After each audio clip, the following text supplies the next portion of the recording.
He was like trying to clarify that he wasn't actually a cat. Never forget that you have the tools to build a life on your own terms. Forget the haters. They hate us because they ain't us. This is FounderQuest. I've been like texting with this Zoomer person, and like their emoji game is so deep and subtle that I just don't even know how to respond to these. Like I'm just like a thumbs up, and they're just like emoji of falling leaves. It's like how do I interpret that? Is that the difference between us and them? Is that they actually use all the emojis, and we use we use like 6. I was like, I was just like, I can't just reply to this with the heart. So I just went and I was just like, emoji of panda bear. I was like, that seemed to be like an appropriate reaction to falling leaves. But I really don't know. Like I could have just completely been a jerk without realizing it. Yeah, who can say? Yeah. I hadn't thought about it, Josh, but yeah, I think I can list the emojis that I actually use. Let's see, there's thumbs up, there's troll face, there's pile of poop, smiley face, heart. Yeah. Yeah, that's pretty much it. You should get them tattooed on your arm. Our other defining characteristic is that we're the generation that still uses text emoji, and thinks it's cool. I don't think it's cool anymore, but sometimes I'm just like, this is just what I'm doing. This is who I am. I'm just going with it. Yeah, it's just we've accepted it now. Because if we keep at it long enough, like it'll come back around. Like I've seen some people use text emojis like text. They're emoticons, right? Mm-hmm. They're not emoji. Or yeah, right. And yeah, but it's like again, like the Zoomers with the super nuanced emoticon game. Mm-hmm. Like they're not typing these out. That's for sure. Like they've got like a clip file of these somewhere. It's like an additional vector of communication. Yeah, that's true. Yeah. We'll never be fluent. I think emoticons are vastly superior to emoji, especially for like this smiley face case, because it's always going to be the same representation no matter what platform you're on. But the emoji, they change, right? An Apple emoji is different from a Google emoji, etc. So like if you send an emoticon, you know what you're going to get. But if you send emojis, like who knows? What if the person's using wingdings as their fonts, though?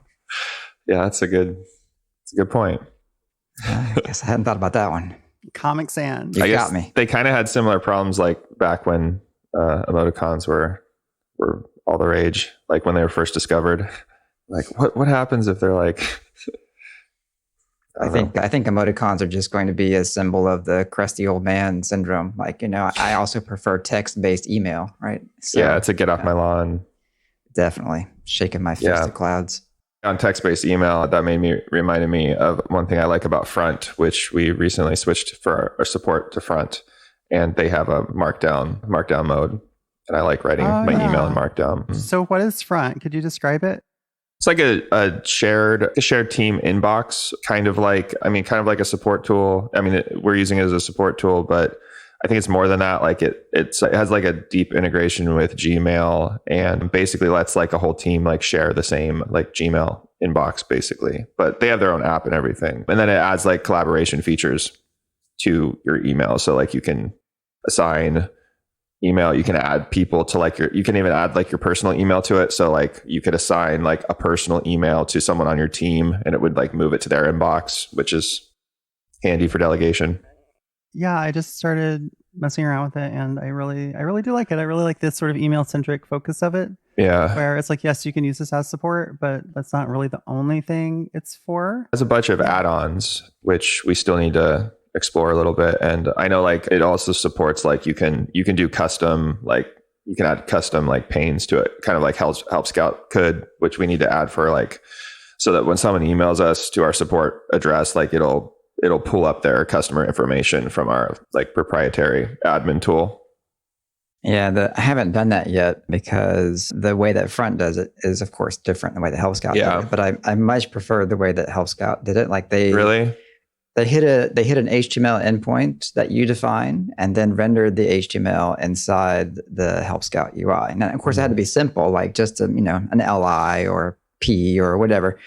You couldn't do all kind of crazy stuff because the space in which you would render was very limited. But at least it was straightforward. Like all I had to do was dump out some HTML. But with front, it's like, well, you've got to create this SQL-based JavaScript app and, talk to our API. And it's like, oh, just never mind. Yeah. Go. That's what I heard about it. Like that it's much more like you can do more with it, but it lacks that simplicity. And I agree with you that I personally prefer like the Help Scout approach, which is like, it's almost dumb, but it's good in a good way. Mm-hmm. Yeah. I mean, the only thing we were using that for is to link out to our admin tool anyway. So, and display some text. So yeah, not even emoji, just want to display some emoticons. Yep. But I don't know. Front is nice. Like I'm glad we switched. The one thing I wish that it did as well as Help Scout is having a widget on the page that's not a chat widget. So I really liked having the Help Scout widget because it, just dumped. Someone could use our app, open up the widget to contact support, and it would send us a message rather than starting a chat, which we prefer. And Front doesn't really have that. They have a chat thing, and they do have a support for like a form submission, which you would think would work, but it's limited to like one URL. You have to specify what URL it lives at. And it's like, well, I mean, that doesn't work inside of our app because our users are all different URLs every time they talk to us. So it's really that feature from Front is really meant for like a contact page on a website that's static, right? Oh, right, yeah. Not really good fit for us. So that's kind of frustrating. So now we don't have a widget, and I don't like that as much. Like basically every support link now in the app is, well, just email us at support. Yeah, which is fine, but it's just not as nice as having that widget. Yeah, Help Scout definitely seems like it's a little bit more tailored, like specifically for like our SaaS use case was. Mm-hmm. But yeah, overall, like the collaboration flow in Front is just, it seems to be better. Yeah. Yeah. But yeah, Help Scout gets a lot right.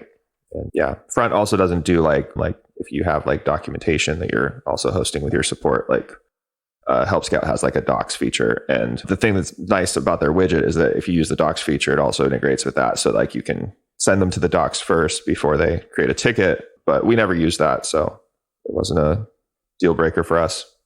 I don't really like it when I go to support and it's like, what's your problem? And I start typing and it's like, here's some links or help. It's like, how often do you click on that? Like, does it actually?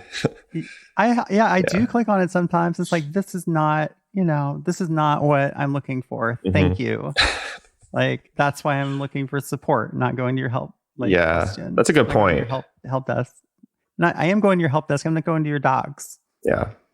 But see, like, I think like it depends on like how competent or savvy like your users are too, because like if you're the type of person that like goes and looks in the docs, like assumes that you're going to find, you search for the answer first, which I usually do. Like if it's something simple that I know is going to be in the docs, I'll assume that they've got it there and I go look for it, which is why it annoys me when I go to like, I have like something super specific and it's like trying to suggest like some random, like the simplest possible guess. Yeah. But I'm sure there's a lot of people, like what companies that have like a high volume of a support, that get a lot of the same questions and stuff. Like I could see it being useful there. Yeah. To your point there, I was wondering if perhaps those kinds of systems are better for more general use case apps, depending if have an audience that's not technical, that's doing, like QuickBooks, right? If you're in QuickBooks, you need some help about, I don't know, your payroll, and you start typing, W-2. Well, there's a good chance that they have a help desk, knowledge-based article about W-2s that will answer your question, right? But if you're a software developer using a very technical tool, if you've probably done, as a developer, you've probably done everything you possibly can not to contact support because you don't want to talk to people, right? Yeah. And you've done all the research and like there is nothing that's going to help you. So by the time you get to the point of saying, okay, please help me with, you really don't need a suggestion for the documentation. Yeah, that's true. It is a last resort for me. Like, yeah, totally. Exactly.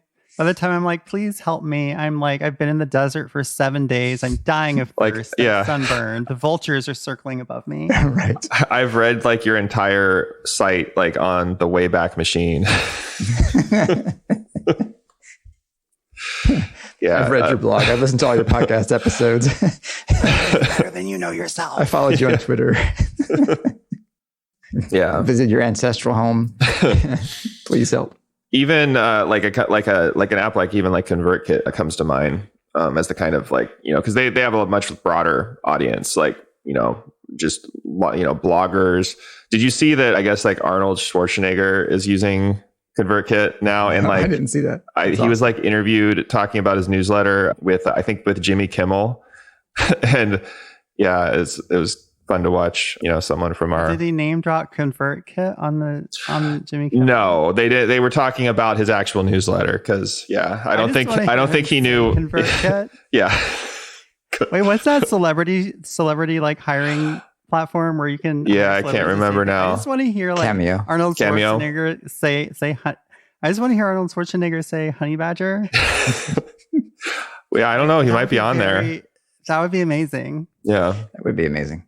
In like a Terminator voice, like that would be. You could always like tweet at him like every day for a month and see if you could get his attention, because he seems like the kind of guy like if he just happened to have a little extra time, he'd throw it out there for you. Oh, there you go. Yeah, he seems like a nice guy. There you go. It's like you got to link it to fitness. It's like every day every day just I'm gonna like exercise more until you. He could just record a little little video between reps. Speaking of Arnold, there's a funny bit by Fluffy the comedian about meeting Arnold. So you should go check it out. I'll see if I can find a link and send it to you. It's funny. It's worth the 5 minutes or whatever to watch. Yeah. Cool. So are we going to talk about Rails? Do we need to talk about Rails? Man. Star was just waiting for it. Yeah, Star's like. Oh yeah. Yeah. So this week there's been some news in the Rails community, thanks to Basecamp, who, of course, one of the co-founders of Basecamp is DHH, David Hannemeyer Hansen. And he's also the creator of Rails. And he created Rails for Basecamp. And since Basecamp was in the news this week in such a spectacular way, it has now spilled over to the Rails community. And I suppose we should talk about the Basecamp stuff first, and then we can talk about the Rails stuff. Oh, yeah. I know about the Basecamp stuff. I haven't been paying attention to Rails land in the past couple of days. Yeah. So. Well, we have drama to report, Star. So there is drama. Really? Oh my God. Fill this you is in. the best. Yes. Yeah. The FounderQuest gossip sesh. It's gonna be great. So on the Basecamp thing, so Jason Fried came out with his post talking about some changes they're making at Basecamp. And, one of the changes is we're not going to have these political conversations anymore.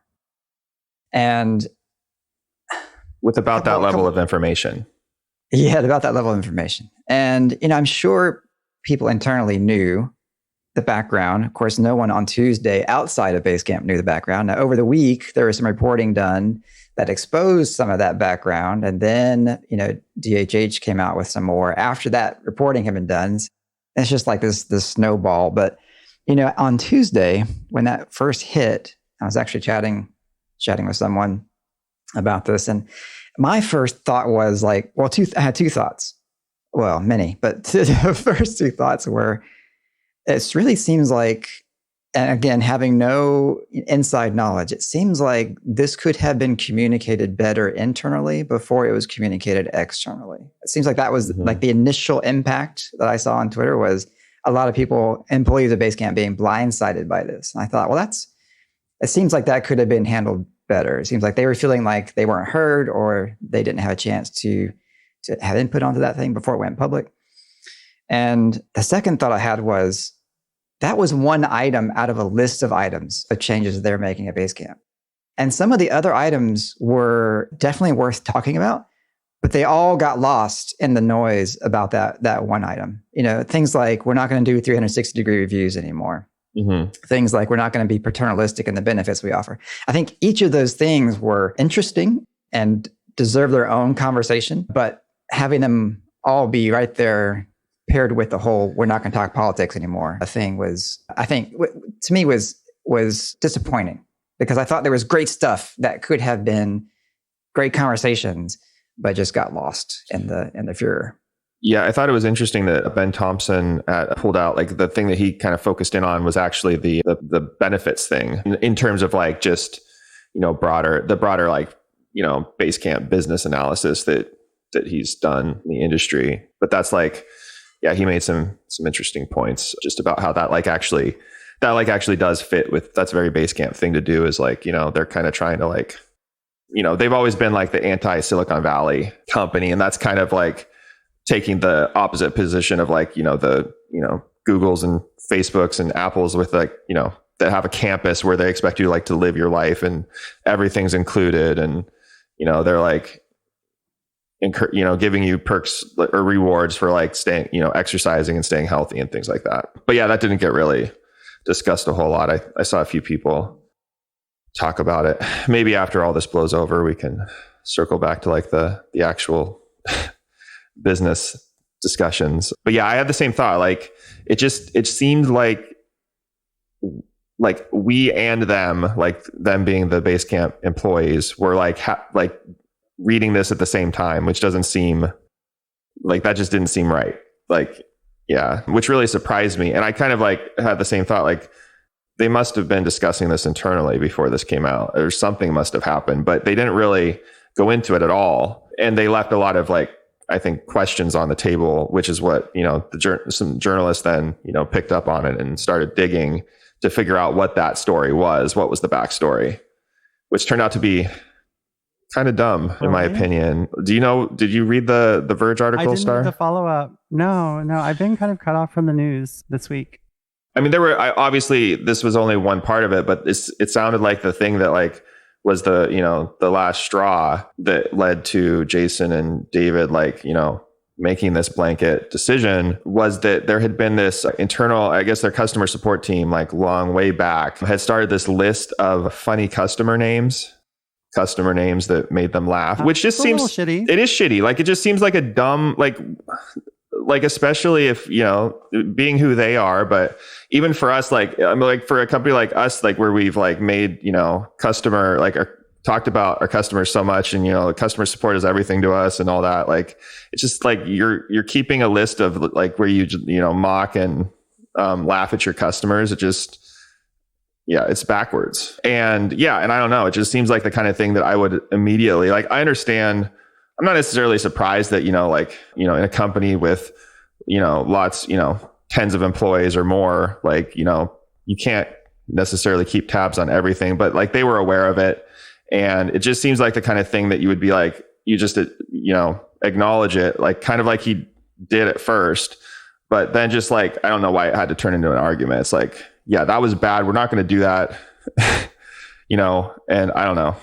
Yeah, it seems like, I mean, the conversation that I had earlier this week, I came to it saying, well, I can see both sides of this issue, right? I can, from a business owner's perspective, I can see where David and Jason might have been frustrated with, like, let's just get work done. Like, why are we spending all this time? Like, can we just settle this? Can we move past it, right? Can we move on? And like, again, Tuesday, I didn't know what the context was, but now that I know, okay, this funny names list, okay, yes, that was a mistake. Yeah, that's bad. We shouldn't do it again. Let's move forward. And then, do we need to spend all of our cycles at work talking about, these kinds of issues when that's not what we're here for? We're here to like build a product to serve our customers, right? So I can totally see that side of the issue. And I'm just guessing that's where David and Jason were coming from. It's like, let's just get to work, right? But on the other hand, I think a lot of employees that I saw on Twitter were kind of frustrated, feeling like, well, we feel silenced, right? We feel like we don't have a place to express our views about these issues, which are important to us. And I can totally get that too. It's like, well, you spend a lot of your life at work, right? And for a lot of people, that is, they're socializing too, especially in COVID days when you're locked into your house, right? If you're a 100% remote company like Basecamp, or like we are, and Basecamp has a lot of remote, I can totally relate to like, hey, my Slack is where my friends hang out. Like I'm hanging out with Star, I'm hanging out with Josh, and I like chatting with them and talking about the things that matter to me, right? And so I get how you could feel shut down, but so I can see both sides. But I think it comes back to like, a lot of companies. A lot of companies will say like, we're family. And even some companies that I admire have that as one of their core principles. And I can respect that approach, but I totally disagree with it. Like, my company is not my family, right? My family is my family. In my company, we might be friends, right? That would be a good thing, but we might not be. But at least we can be kind to each other, right? At the very minimum, we can be accepting of everyone. We can be kind and tolerant of everyone and respect when we have differences of opinion or differences of lifestyle or differences of approach or whatever, right? We all are going to have a diversity of things. And I think we all should come to work in whatever situation we're in with an appreciation for differences and acceptance of differences. But at the same time, like, we don't have to focus on that all the time, right? That doesn't have to be our thing. Like, yes, we're different. We also have a common goal in this business to serve customers, make money, et cetera. Yeah. Just getting wrapped around that axle of like, well, if I can't, talk about all my things all the time, yeah, you're going to be frustrated. Like, I don't know. It's tough. There are limits. Like, it seems just like a very delicate thing that, like, you can't, potentially one of the mistakes, or at least one of the issues with like what they, like, their response was that they made a blanket decision that, like, banned an entire category or categories of, like, opinion and feedback, like, at the company, versus I think it would have been different if they had said in that specific instance, like, yes, for the first part of David's response was like, yeah, this was like a systemic failure of Jason's in mind, that this list existed for so long. Yes, we were vaguely aware of it or whatever, and we let it continue. We didn't really, like, focus on it, and it's wrong, and we're shutting it down now.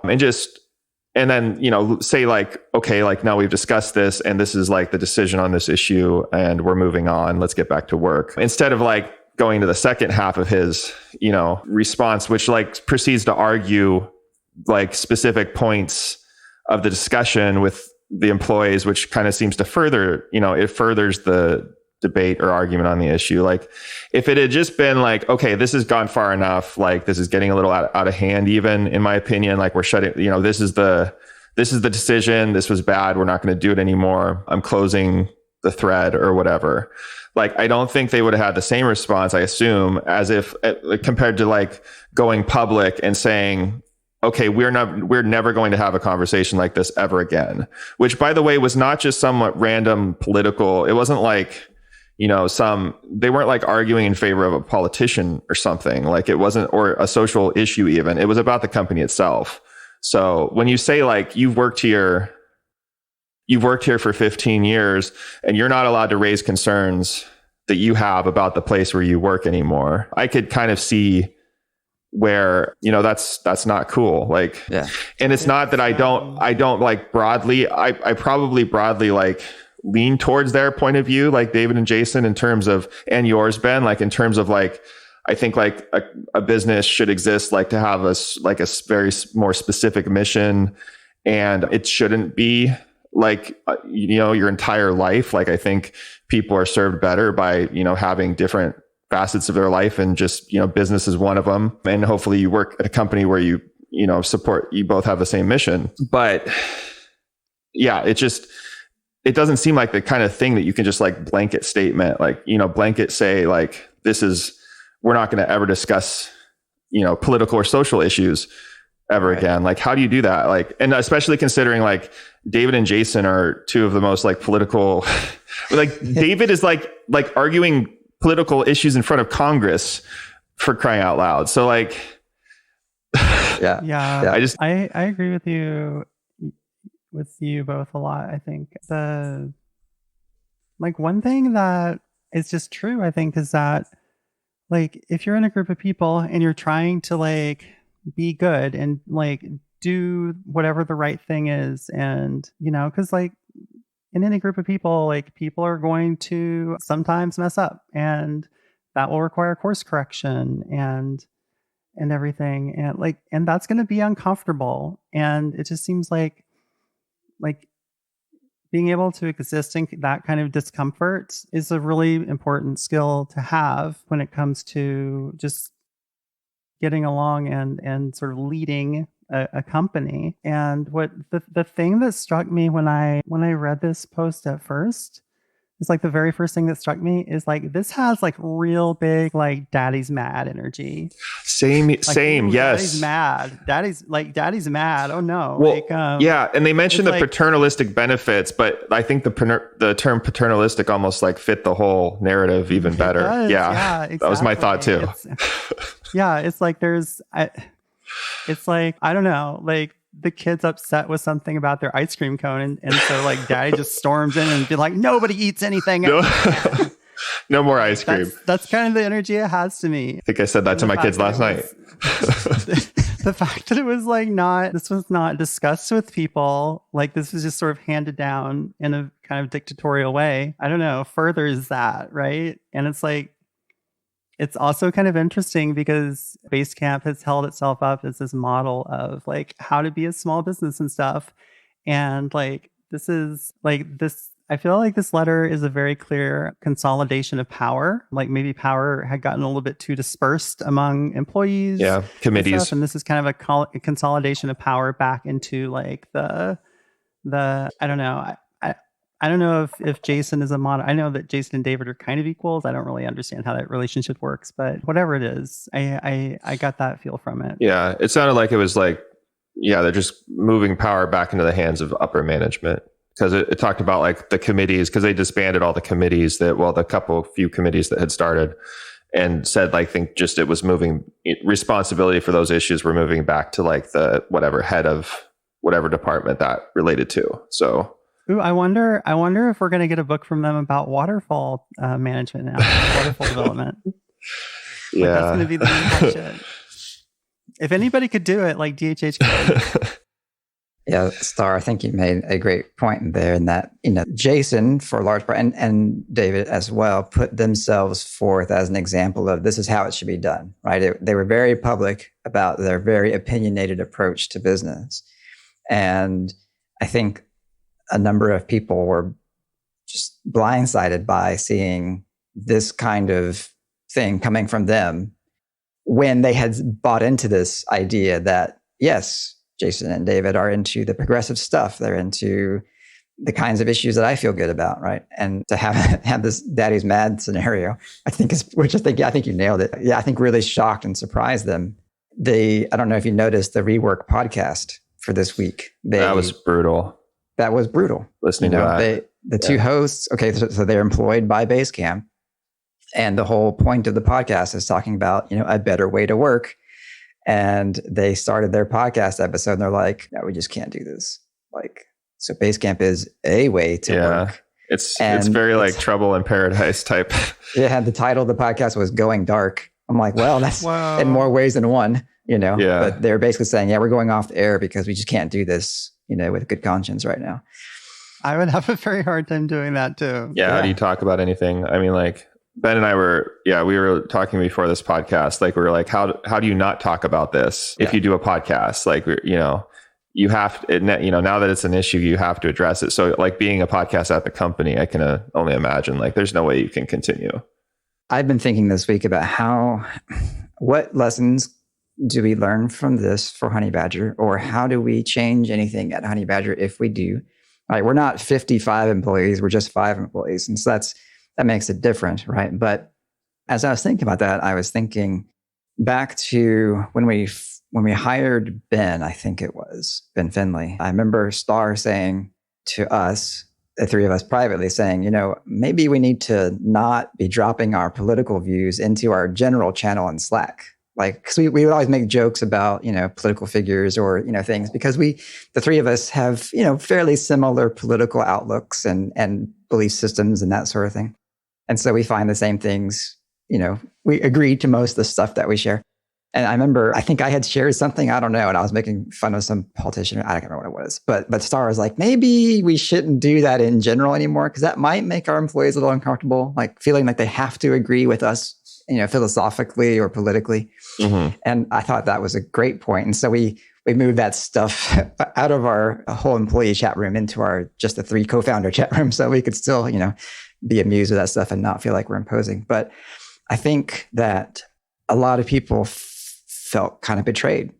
Like, we thought we were in this together with Jason and David. We thought they were on our side. And now they come and say this, which is totally different from what we had expected. And we feel like we're not aligned. I think so. A lot was that. It seemed like a very illiberal decision. Yeah. You know, like where you're silencing. That's a $10 word, Josh. You're silencing dissent, basically. It just is out of character with a, company that has, advocated for such the opposite. It seems, or at least, it feels like they have. When at the same time, it's, there's a valid point that you can't, you cannot have your whole company, absorbed in politics either. But again, that's where I think it's like it's not something that you can just have a single, there's not like a single line you can draw. Even, going back to with us, like we try to keep things fairly apolitical, but we've definitely had some political discussions since then with our employees, and even, in some cases, like they've been the ones to like say something, or when there's like a big event happening, like something, like we haven't had any major, like society affecting events in politics recently, I know. But it's like, how do you not say something about that? How do you not mention that? A Viking is in the Capitol. Exactly. Yeah, that was the first thing that came to mind when you said that. It's like January 6th. Like that was that was a bad day for us. And like I remember our Slack was like, we were just like, okay, I gotta check out. Yeah, I was just like, I'm taking the day off because of I need to figure out if I need to flee to Canada or something. So and I totally think that kind of thing is fine. Like you got to have that space. We're all people. Yeah. But at the same time, that conversation didn't go for weeks in our Slack, right? It wasn't like work stopped. We got back to it after when we could, right? And I think there needs to be a balance there. I think people need to feel like they can express themselves about things that they're concerned about. But I think also, to your point, I think this is probably a one-on-one conversation where the boss comes in and says, okay, I appreciate you're having a hard time. Maybe you need to take a vacation, or for sure. Do X, or like some management. Some management. Maybe this is a problem with like non-hierarchical type companies. It's like there's no manager who can just like take people aside and smooth out the tensions and all that. They have a head of people ops, which is where some of the power got transferred in that post. And so, does the CTO need to be the one that's like stepping in to like squash, like they have they have managers that are supposedly like their sole job is to deal with people too. Yeah, I don't know.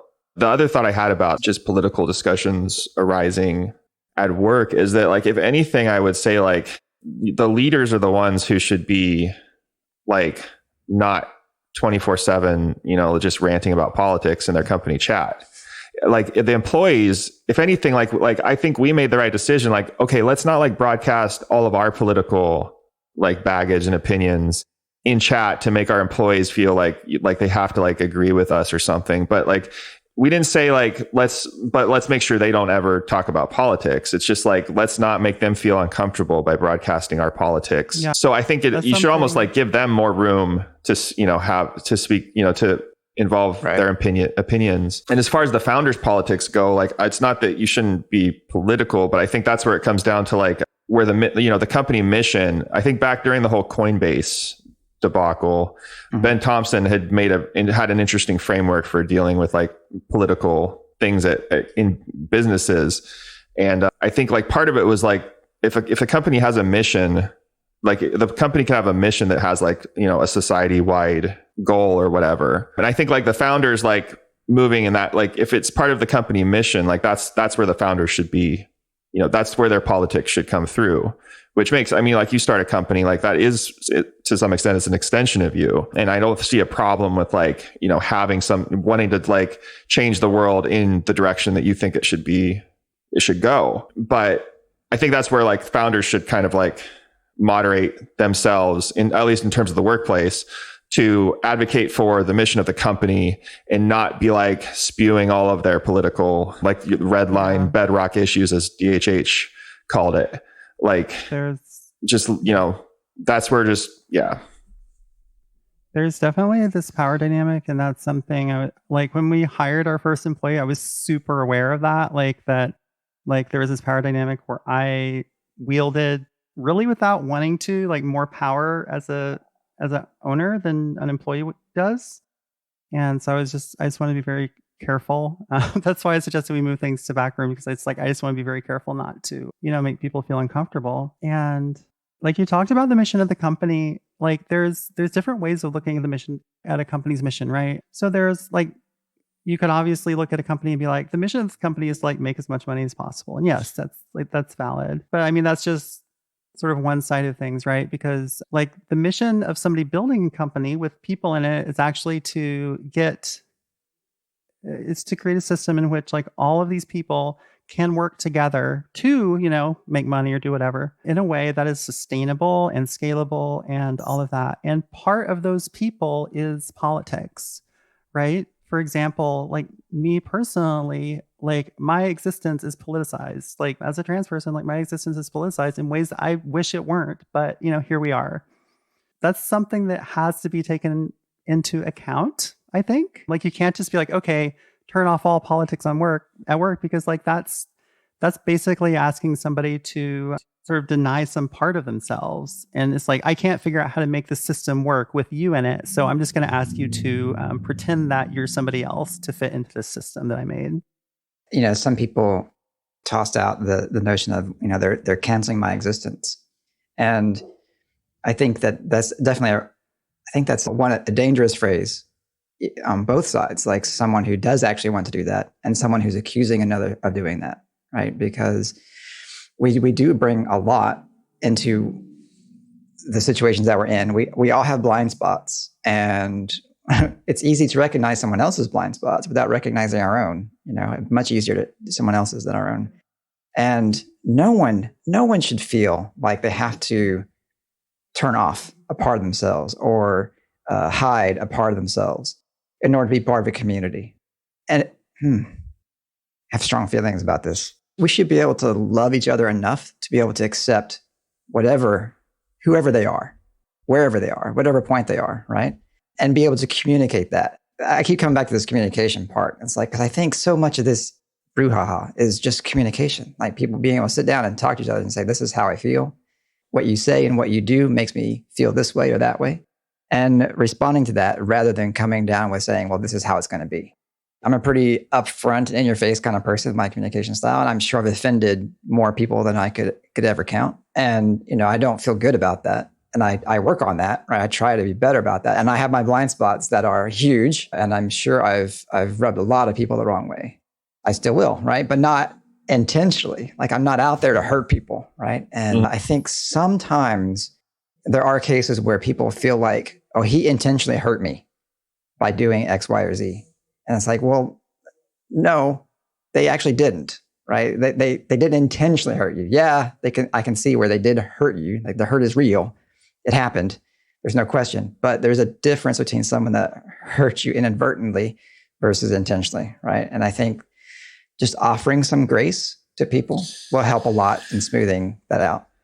Yeah. I don't know. Maybe that's idealistic. It seems like these issues, Star mentioned it, like these should not be politicized issues. Like, and I think like a lot of this is like dealing with the fallout just of the greater, like just the partisan, what's been done to society as a whole, making everything a political issue, and the polarization, like it's bleeding into everything now.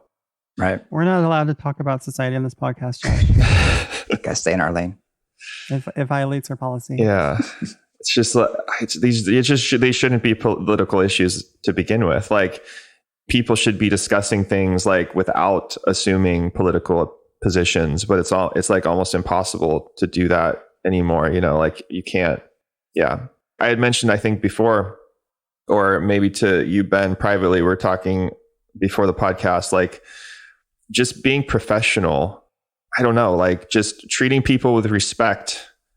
Obviously, like everyone is different, and you're not like people have never agreed on everything, but like the tech industry especially has like made a big point about like being casual and like dropping a lot of like the the trappings of business and empowering people, which is good. But then also like, I don't know, like it just seems like there's a lack sometimes of just respect and professionalism between people. Like, you know, I can have my point of view, you can have your point of view, but we can still work together because we agree on the bigger picture or whatever. I mean, I guess that's part of the point. It's like you have to agree. There has to be some sort of big picture that you agree on too. Right. And I think like that picture should be broad, but you know, it still has to have bounds. Well, go ahead, sir.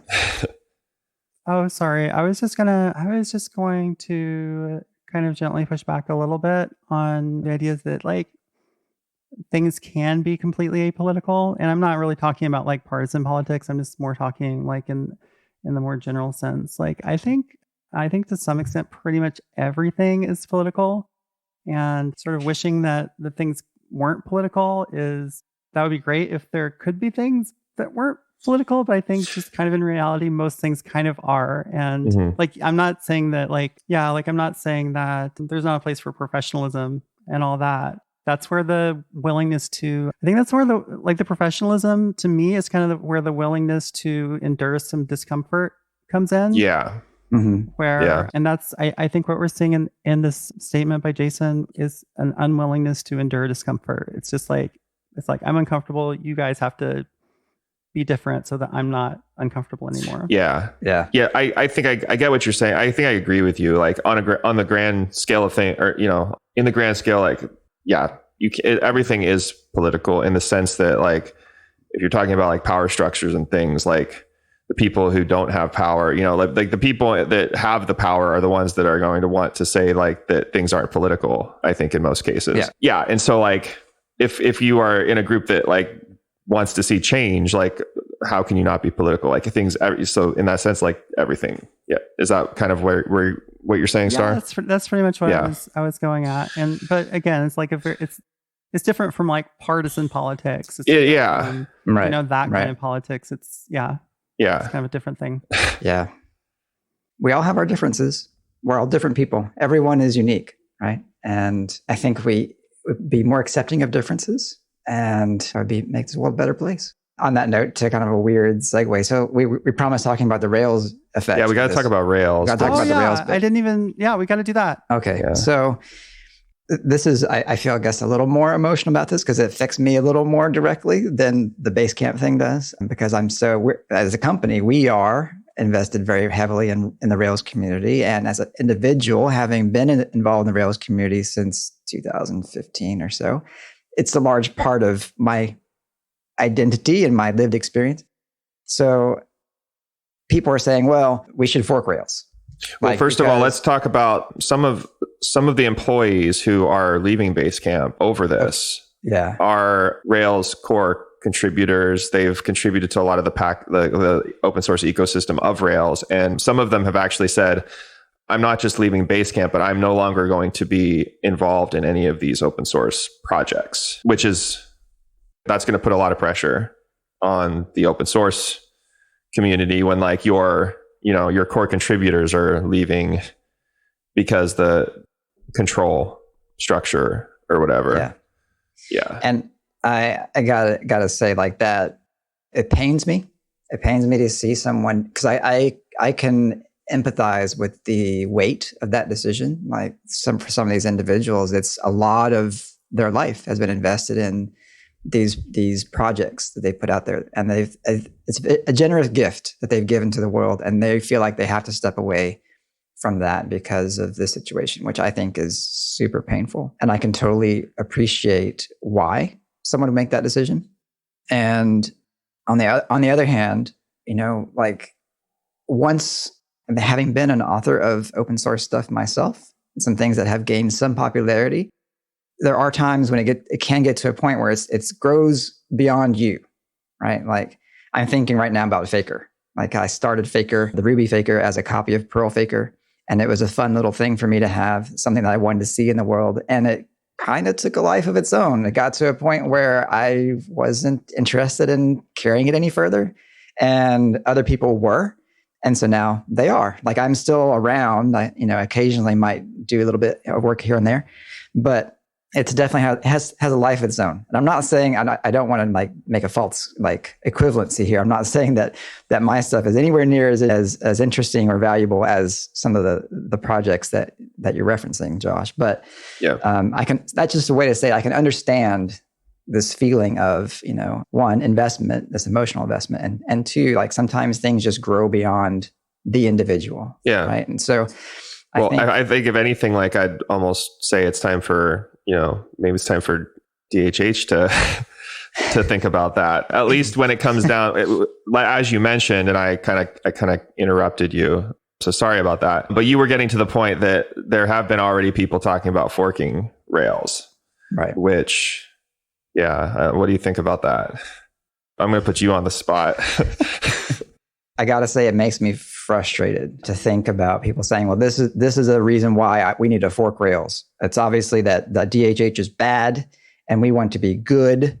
And we want Rails to be good. And so we have to divest ourselves of DHH. A lot of thoughts there. One is like, okay, it's really hard to have a really successful project, have a good fork.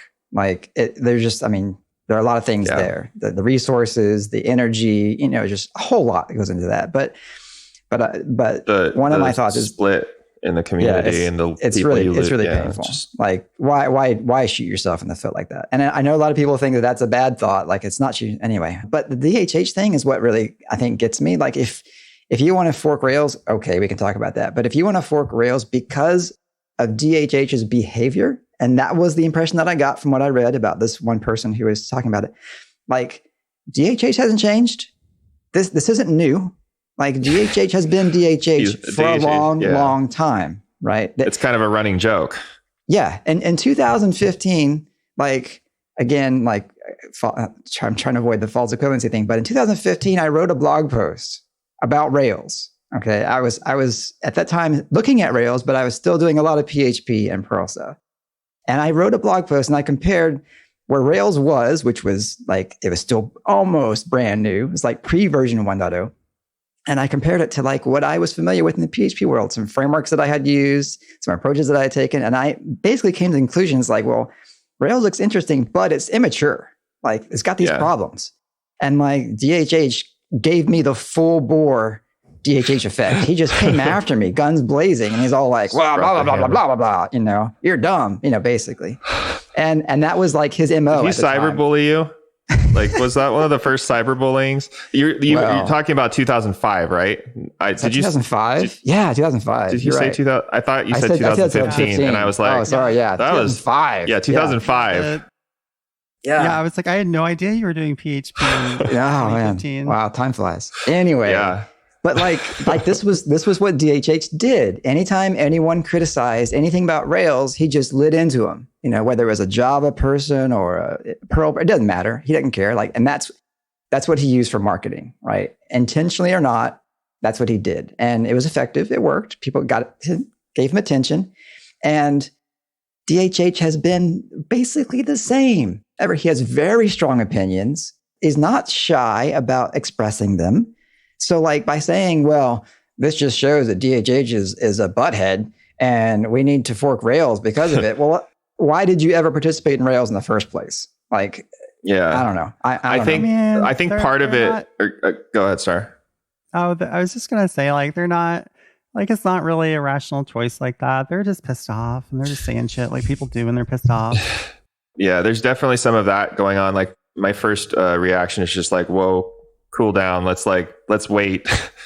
Let's not fork Rails this week, okay? Like, or even this month. But I think it's probably a little bit more than just like, we want to punish DHH for his, for what he did or his opinion, although that might be part of it. But I think like part of it is that DHH maintains has so much control over Rails that there really is no participating in Rails without DHH being your open source boss, basically. And so the people that don't want to work for DHH, to the extent that they're like giving up their 15-year career at his company, I imagine are thinking like, how can I still exist in this open source community where, DHH owns the trademarks for Ruby and Rails and asserts them, and basically has the final say on everything that happens and is very vocal about it.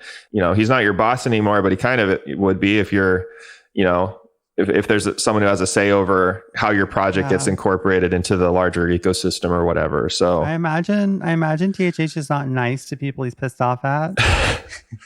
That could be part of it too. I mean, the thing that just seems kind of like obvious to me is like really like if there is a project like Rails that has been around for so long and is so central to like so many things, like it needs to be owned by a independent Rails foundation that's a nonprofit or whatever. And yeah, sure, DHH would play a role in that, but it would be like an independent organization that, I don't know, like that just seems to be like the way that these big software projects, open source ones, get handled. And it seems to work okay.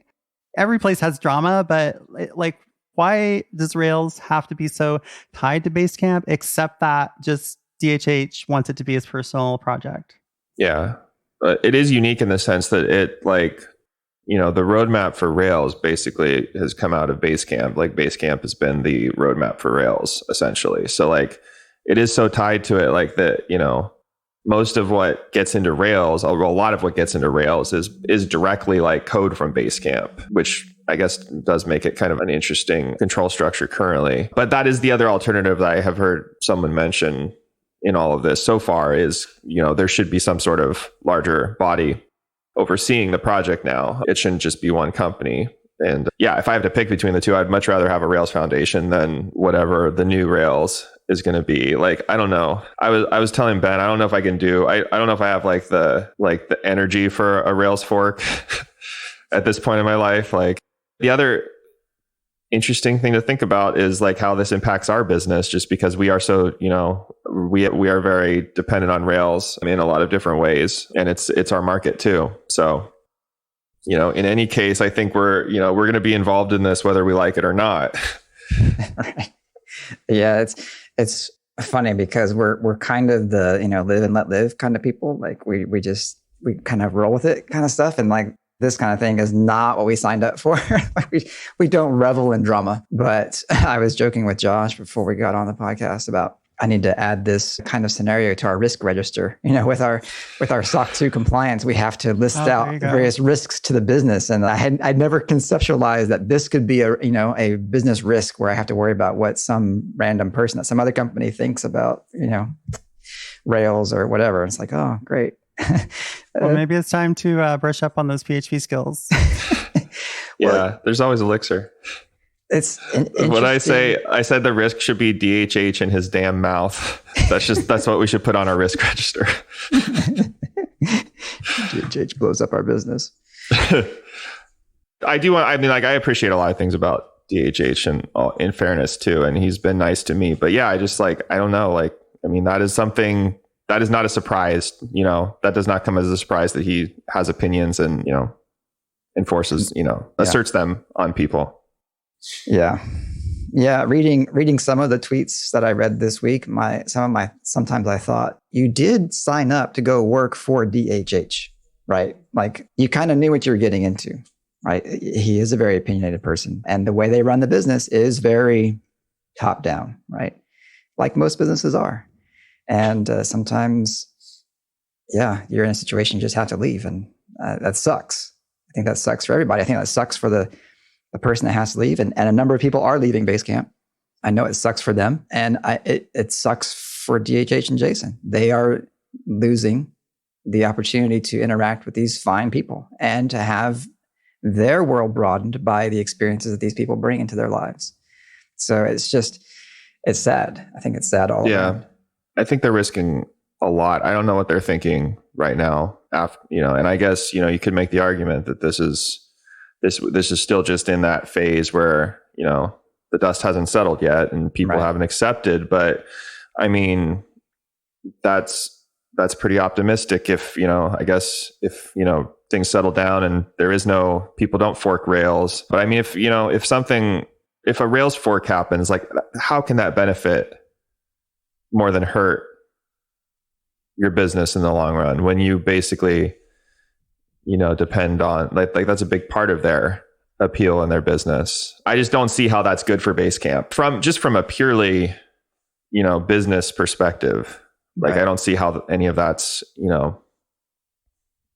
I guess time will tell, but they do tend to take try to take the long view where they're like, this is for the good of the industry and the world.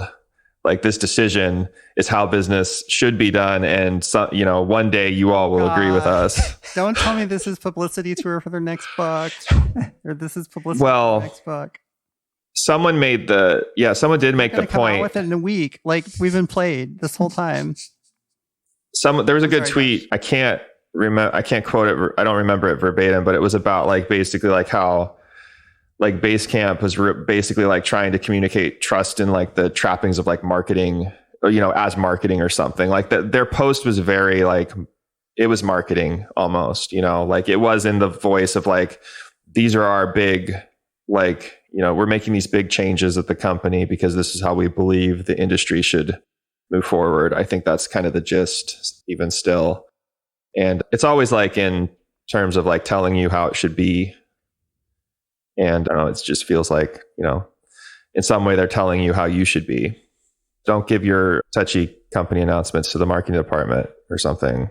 Yeah, I guess not. Like most Americans, I love a good fall from grace, like a good like reversal of fortune story. So I'm just gonna get my popcorn and I don't know. Hopefully it doesn't affect us too bad. But yeah, I think this is just yet another example of a good reason why you do not want to be a thought leader. Yeah, good point. True. We really dodged a bullet there. We sure did. Yeah. Yeah. I'm just going to go back to, running my business, keep my head down and trying to make people happy. So speaking of, do we have any critical advice for the Rails community in this moment that they will listen to next week after they've made their rash decisions? Our week late. What is our advice is like, just, take some deep breaths and think, just spend some time to think for a week or so. And if you do that, if you listen to us right now, you'll save the community. I think. Oh, Josh, you just don't want to have a bigger CI suite. Oh my God. I did not think about that, Star. My advice, I would just steal directly from Bill and Ted, and it is to be excellent to one another. Oh, I thought it was going to be to party on. No, that's strange advice, Ben, for this moment. But it was actually good advice. So that's party on Wayne, right? Oh, you're right. Yeah. I got my 90s. I got my 90s loser comedies mixed up. They both kind of work in all situations. All right. Well, I don't know. Sometimes you eat the bar, and sometimes the bar eats you. I still don't know what that means, but it's from The Big Lebowski. So. It's from The Big Lebowski, and it's truth. Yeah. Yeah. Have we said our piece? I think so. All right. Well, this has been FounderQuest. If you would like to give us a review at Apple Podcasts, that's great. Please go do that. If you want to write for us, we are usually, looking for writers for a blog and stuff. Go to our blog, honeybadger.io/blog, and look for the Write For Us page. And if you'd like to mimic Arnold Schwarzenegger saying Honey Badger, please do get in touch. Oh, yeah. Send us your clips. Do that. Send us your WAV files. Yeah. All right. If you are Arnold Schwarzenegger listening to this, yeah, you know what to do. FounderQuest is a weekly podcast by the founders of Honey Badger. Zero instrumentation, 360-degree coverage of errors, outages, and service degradations for your web apps. If you have a web app, you need it. Available at honeybadger.io. Want more from the founders?